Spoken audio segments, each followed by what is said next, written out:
Hello dear students, welcome to my YouTube channel Accounts Acharya. Dear students who are going to any preparation of any competitive examinations, yeah, those students who are in BCom final and also in intermediate, BBA and MBA students, they can get a proper benefit from MCQs. There are some most important and fundamental MCQs which are having a very great importance for you all. हमारे सभी students जो भी BCom final की preparation कर रहे हों या intermediate की हो, बीबीए हो और एमबीए हो, या किसी कम्पिटिटिव एग्जामिनेशंस जैसे यूजीसी नेट की प्रिपरेशन कर रहे हों, तो उन सभी बच्चों के लिए मैं एमसीक्यूज क्वेश्चंस कुछ इम्पॉर्टेंट लेकर के आया हुआ हूँ। आप इनसे बेनिफिट ले सकते हैं और इसे फंडामेंटली अगर आपको आता है तो अच्छी बात है, नहीं आता तो आप हमारे ओल्ड वीडियोज देखें, जिससे आपको ये समझ में आ जाएगा कि इनफैक्ट ये सभी एमसीक्यूज क्यों ड्रा किए गए हैं और कहाँ से ड्रा किए गए हैं। और जब तक आपको इसके विषय में कंप्लीट नॉलेज नहीं होती है, आप एमसीक्यू क्वेश्चंस करने में अपने आप को कैपेबल नहीं पाएंगे। आइए देखते हैं। क्वेश्चन नंबर फर्स्ट है सब्सक्राइब्ड कैपिटल। अब सब्सक्राइब्ड कैपिटल कौन सी कैपिटल होती है? आप अपने ऑप्शंस पर जाएं और ऑप्शन से ही आपको पता चलेगा कि सब्सक्राइब्ड कैपिटल क्या होती है। कभी कभी ऑप्शन में ही आपके आंसर होते हैं और कभी कभी आप अपने अगर फंडामेंटली आप उसे स्ट्रांग हैं, टॉपिक अच्छी तरह से आपने पढ़ रखा है, तो आपको अपने आप भी समझ में आ सकता है। देखें, सब्सक्राइब्ड कैपिटल फर्स्ट ऑप्शन है can not more than issued capital. Issued capital से ज़्यादा नहीं हो सकती है, फर्स्ट ऑप्शन है। Second option can be more than issued capital. Issued capital से ज़्यादा हो सकती है। Can be equal to the issued capital. Issued capital से इक्वल भी हो सकती है।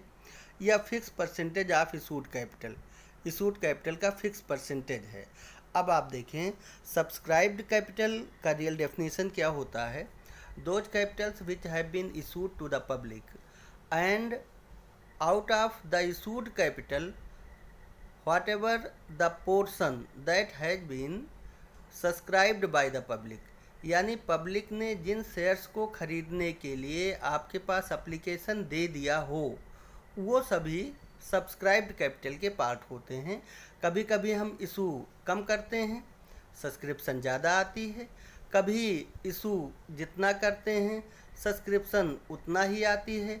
कभी कभी इशूड कैपिटल से कम सब्सक्रिप्शन आती है। तो अब आप समझ सकते हैं कि सब्सक्राइब्ड कैपिटल क्या एप्रोप्रिएट आंसर हो सकता है। देखें, ऑप्शन नंबर 1 है can not more than issued capital. तो can not more than issued capital, issued capital से ज़्यादा नहीं हो सकती है, यानी अप टू इशूड कैपिटल हो सकती है। तो आपका ऑप्शन हो सकता है, आपका ऑप्शन है फर्स्ट। आप देखें,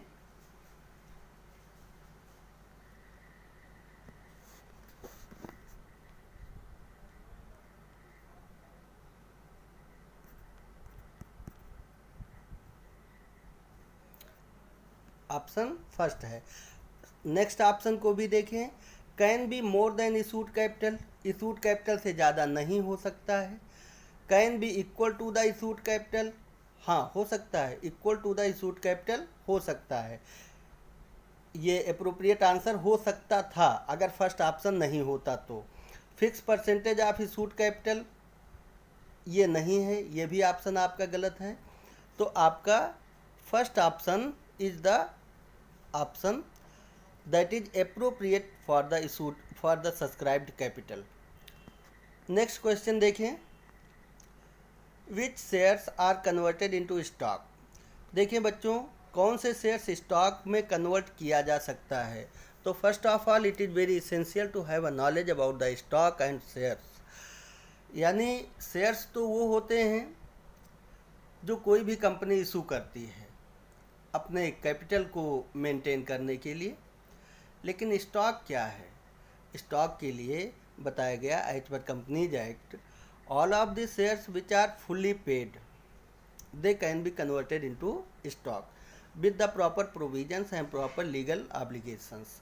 प्रॉपर लीगल ऑब्लिगेशंस के बाद ही उन शेयर्स को स्टॉक में कन्वर्ट किया जाता है, यानी कंडीशंस हैं जो शेयर्स फुल्ली पेड हों और लीगल ऑब्लिगेशंस को पूरा करते हों, तो हम उन शेयर्स को स्टॉक में कन्वर्ट कर लेते हैं। आइए ऑप्शन देखते हैं। ऑप्शन है आपका ओनली प्रेफरेंस शेयर्स अनपेड। जो प्रेफरेंस शेयर्स अनपेड है तो आपका ऑप्शन क्या हुआ, गलत हो गया, क्योंकि अनपेड है तो कभी भी स्टॉक में कन्वर्ट नहीं हो सकता। प्रेफरेंस शेयर्स पार्टली पेड, अगर पार्टली पेड हैं फिर भी they can't be converted into stock in trade. But option third is equity shares fully paid. Yes, that is your correct answer. Equity shares, if they are fully paid, it means they can be converted into stock. And last is all of the above. All of the above option आपका ये भी गलत होगा। तो अब आप समझ सकते हैं कि क्वेश्चंस में आपका which shares are converted into stock, तो कन्वर्टेड इनटू स्टॉक दो shares which are fully paid, तो प्रेफरेंस शेयर्स का प्रेफरेंस स्टॉक बन जाता है और इक्विटी शेयर्स का इक्विटी स्टॉक हो जाता है। और नेक्स्ट क्वेश्चन देखते हैं।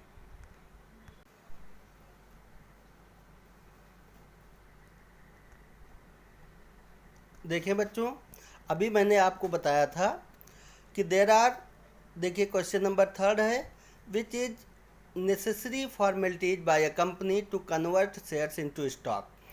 तो कौन सी ऐसी नेसेसरी फॉर्मेलिटीज हैं जो कंपनी को करना ही पड़ेगा। तो क्या करना पड़ेगा, नंबर फर्स्ट है to pass ordinary resolution, to pass special resolution, permission from company law board, CLB means company law board, permission from central government.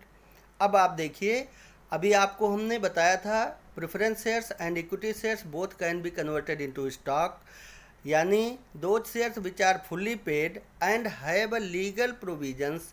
तो लीगल प्रोविजंस में आपकी लीगल फॉर्मेलिटीज क्या है, टू पास ऑर्डिनरी रेजोल्यूशंस। याद कर लीजिए कि जब हम इक्विटी शेयर्स को या प्रेफरेंस शेयर्स को स्टॉक इन ट्रेड में कन्वर्ट करेंगे तो उसके पहले हमें ऑर्डिनरी रेजोल्यूशन पास करना पड़ेगा, यानी आपके ऑप्शन हो गए, आपका ऑप्शन है to pass ordinary resolution, right. और नेक्स्ट क्वेश्चन देखते हैं, the shares applied and allotted to the public. अब आप बहुत इजी क्वेश्चन है, the shares applied and allotted to the public. आप इसके ऑप्शंस को देख सकते हैं।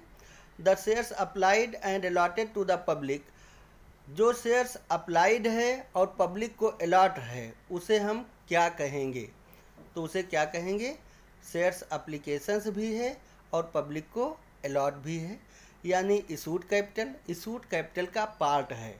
क्या है, subscribed capital is a part of issued capital that has been applied by the equity share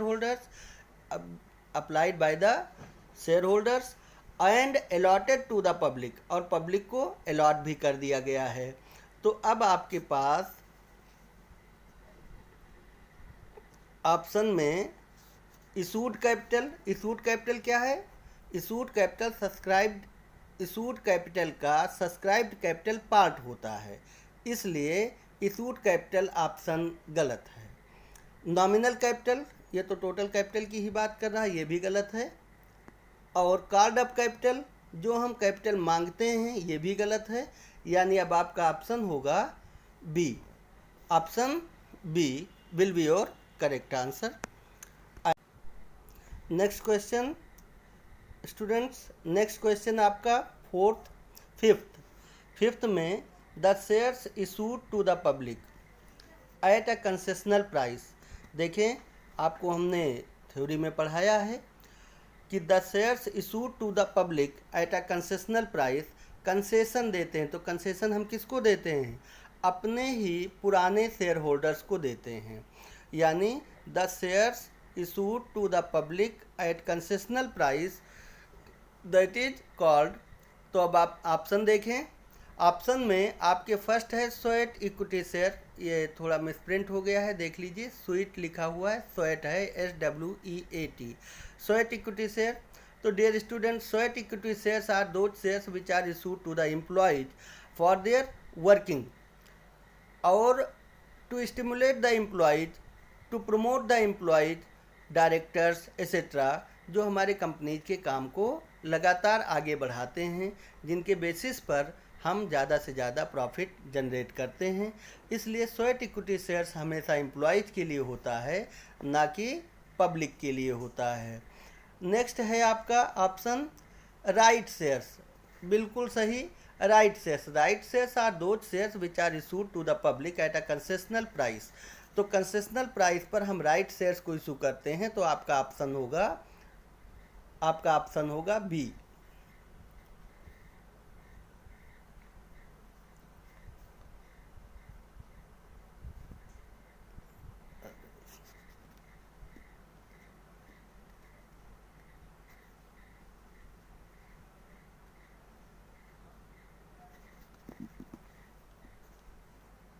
B option.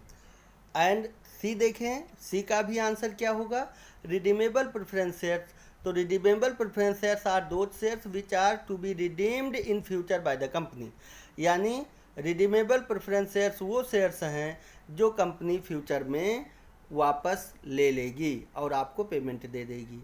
Last है participating preference share. Participating preference shares are those preference shares which are to be paid excess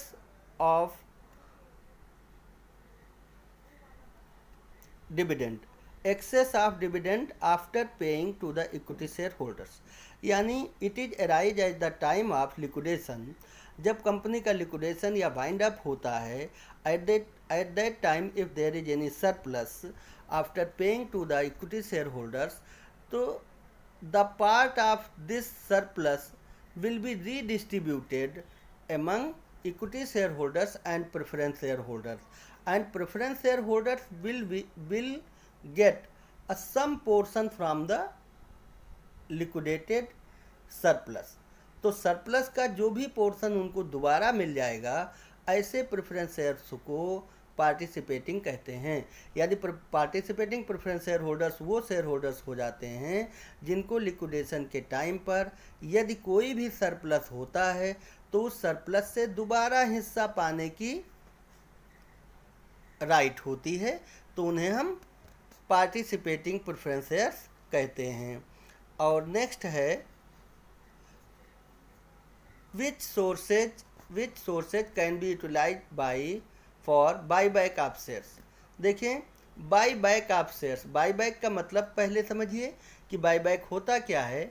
buyback means when company has right to get its shares itself, यानी company अपने ही shares को वापस ले लेती है। तो in such circumstances they are to be paid in cash और काइंड, यानी उन सभी इक्विटी शेयर होल्डर्स को हमें क्या करना पड़ेगा, अब पेमेंट करनी पड़ेगी। पेमेंट भैया कहाँ से करोगे, ठीक, वही आपसे पूछ रहा है। यानी which sources can be utilise for buyback of shares. Buyback of shares को करने के लिए आप कौन से सोर्सेज को लाओगे। अब आप समझिए, इक्विटी शेयर्स क्या है, कैपिटल है, और इस कैपिटल को पेमेंट करने के लिए आपके पास क्या होना चाहिए, कैपिटल प्रॉफिट होनी चाहिए, कैपिटल रिसोर्स होना चाहिए। तो अब आप फर्स्ट क्वेश्चन 6 क्वेश्चन देखें, which sources can be utilise for buyback of shares. Number 1, security premium amount and free reserves. देखें, सिक्योरिटी प्रीमियम क्या है, कैपिटल प्रॉफिट है, और फ्री रिसोर्सेज भी आपके पास जो भी है that is also capital profit. Proceeds from share, ये भी कैपिटल प्रॉफिट है। प्रोसीड्स फ्रॉम डिबेंचर्स, ये भी आपकी कैपिटल प्रॉफिट है। तो अब आप देखें, आपका ऑप्शन हो जाना चाहिए option D, all of the above, because all of the sources are available of capital profit that can be utilise for paying the equity shareholders at a refund। यानी वापसी में उनको हम पेमेंट कर सकते हैं। नेक्स्ट देखिए स्टूडेंट्स, आपके सामने 7th क्वेश्चन है। देखिए 7th क्वेश्चन क्या है, शेयर सर्टिफिकेट। बच्चों शेयर सर्टिफिकेट क्या होता है सबसे पहले समझ लीजिए। जब हम शेयर्स को एक्वायर करते हैं, खरीदते हैं, तो उसके बदले में हमें एक सर्टिफिकेट प्रोवाइड किया जाता है जिसे हम शेयर सर्टिफिकेट कहते हैं। जैसे देखें, आप बीकॉम पढ़ रहे हो, ठीक, बीकॉम के बाद जब आप एग्ज़ाम दे लेंगे और आप 80% नंबर लाएंगे, फर्स्ट क्लास पास होंगे या फेल भी होते हैं, तो ऐसे कंडीशन में क्या होगा, यूनिवर्सिटी आपको एक सर्टिफिकेट देगी। Certificate of pass, certificate of fail, ठीक। तो ये क्या है, ये इस बात का प्रमाण है कि आपने बीकॉम पढ़ा है और बीकॉम में इतने अच्छे नंबर पाए हैं, राइट। इसी तरह से हमारा शेयर सर्टिफिकेट भी होता है। जब हम शेयर्स खरीदते हैं तो कंपनी हमें क्या करती है, एक सर्टिफिकेट इशू करती है कि you have been allotted 10,000 shares out of which इतना अमाउंट पेमेंट कर दिया है आपने, ठीक है। ये शेयर सर्टिफिकेट आपके पास हमेशा रखा रहता है, जिसके बेसिस पर आप कभी भी इस शेयर्स को बेचते हैं, तो जब आप बेचते हैं तो आपका शेयर सर्टिफिकेट कैंसिल हो जाता है और वही शेयर सर्टिफिकेट पर किसी दूसरे का नाम चढ़ जाता है, राइट। तो अब आप शेयर सर्टिफिकेट समझ गए होंगे। देखें, लेकिन ये शेयर सर्टिफिकेट कब इशू किया जाता है, आपसे क्वेश्चन में ये पूछा गया है। तो देखिए, share certificate should be issued by the company with in, देखो इसको याद कर लीजिए, 2 महीने के अंदर हर हालत में कंपनी को शेयर सर्टिफिकेट इशू कर देना चाहिए। तो आपका ऑप्शन क्या होगा, second, B. And next question is, redeemable preference shares can be issued from a period of maximum. देखो बच्चों ध्यान रखिए, आपने पढ़ा है शॉर्ट टर्म और लॉन्ग टर्म, दो हमने आपको पढ़ाए हैं कि शॉर्ट टर्म फंड्स कौन से होते हैं और लॉन्ग टर्म फंड्स कौन से होते हैं।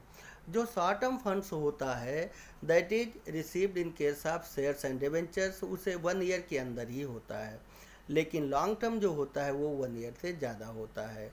दूसरी बात यह है कि कंपनी जब प्रेफरेंस शेयर्स को कोई टाइम पीरियड दे देगी, तो प्रेफरेंस शेयर के डिफरेंट कैरेक्टरिस्टिक्स आपको पढ़ाए गए हैं। उसमें देखें कि जब प्रेफरेंस शेयर्स हो या डिबेंचर्स हो, अगर वो टाइम पीरियड के लिए इशू किया गया है तो उस टाइम पीरियड में आपको मैक्सिमम कितने दिन के लिए इशू किया जा सकता है ये देखना है। तो मैक्सिमम चाहे इक्विटी शेयर्स हो, इक्विटी शेयर्स नहीं, इक्विटी शेयर तो लाइफ टाइम के लिए होते हैं, लेकिन प्रेफरेंस शेयर्स होते हैं, प्रेफरेंस शेयर्स हो या डिबेंचर्स हो या बॉन्ड्स भी हो, ये मैक्सिमम 20 ईयर्स के लिए इशू किया जा सकता है और 20 ईयर्स के बाद उसको कोई भी कंपनी अपने पास नहीं रख सकती है। यानी आफ्टर 20 ईयर, बिफोर 20 ईयर्स जिस साल कंप्लीट होगा उस साल तक कंपनी को हर हालत में अपने इन शेयर होल्डर्स को या डिबेंचर होल्डर्स को या बॉन्ड होल्डर्स को 20th ईयर पर पेमेंट कर देना पड़ेगा, ठीक।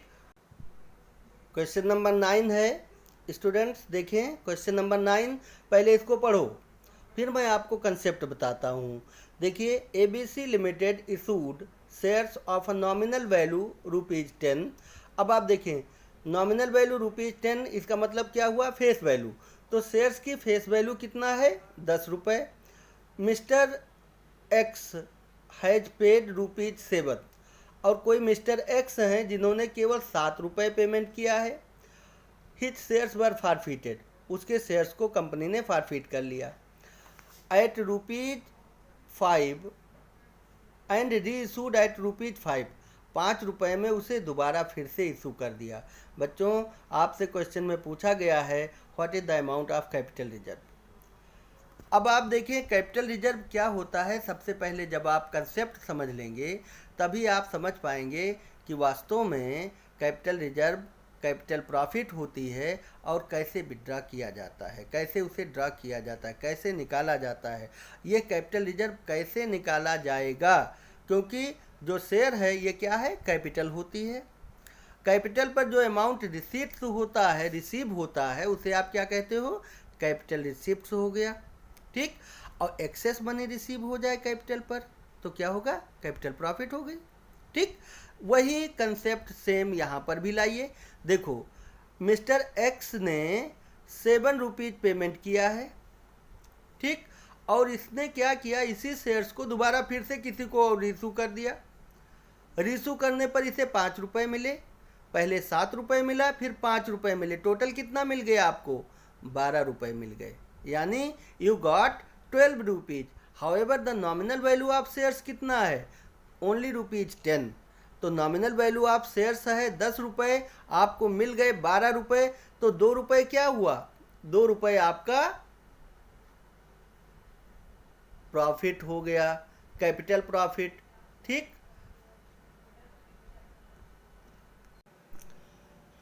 For a non payment of ₹3, 3 रुपये पेमेंट नहीं हुआ आउट ऑफ ₹10, मीन्स 10 रुपये होना चाहिए आपकी नॉमिनल वैल्यू है, जिसमें से 3 रुपये पेमेंट नहीं हुए हैं। अब ये आपसे पूछ रहा है what is the maximum amount of reissue. देखो मैक्सिमम अमाउंट क्या हो सकता है कि कंपनी ने जो फॉरफिट कर लिया है, अब इस फॉरफिटेड शेयर को रीइशू करने जा रही है, तो क्या मैक्सिमम अमाउंट होगा। बच्चों इसे अपने ऊपर ज़रा हेल्ड करके देखो कि आप मार्केट में कोई भी प्रोडक्ट बेचने गए हो और वहाँ पर ऐसे लोग बैठे हुए हैं जो जितना मांगोगे उतना पैसा दे देंगे। अब आप सोचो कि आप कितना मांगोगे, 3 रुपये मांगोगे, 10 रुपये मांगोगे, 13 रुपये मांगोगे, बताइए, बोलिए और समझिए आप कितना रुपए मांग सकते हैं।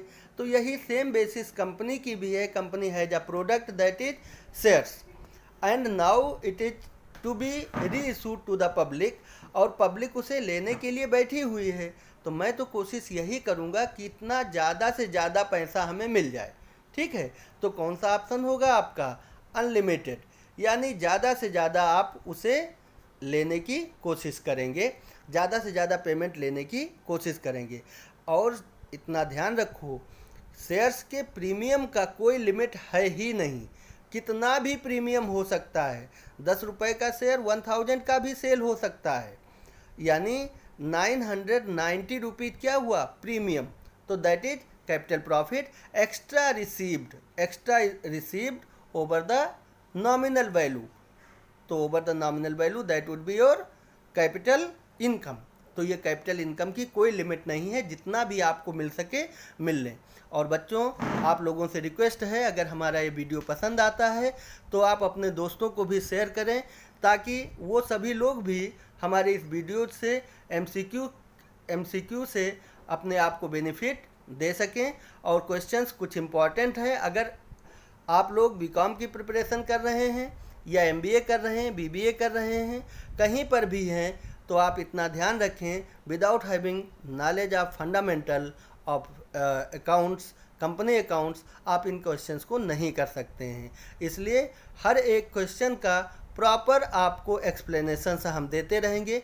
अपने दोस्तों के बीच में इस हमारे वीडियो को शेयर करें और कोशिश कीजिए नेक्स्ट वीडियो अभी तुरंत आपको कल तक मिल जाएगा, और लगातार आपको वीडियो जाते रहेंगे। इसलिए हमारे चैनल को सब्सक्राइब कर लें ताकि आपको हमारे अपडेट्स लगातार मिलते रहें। Thank you.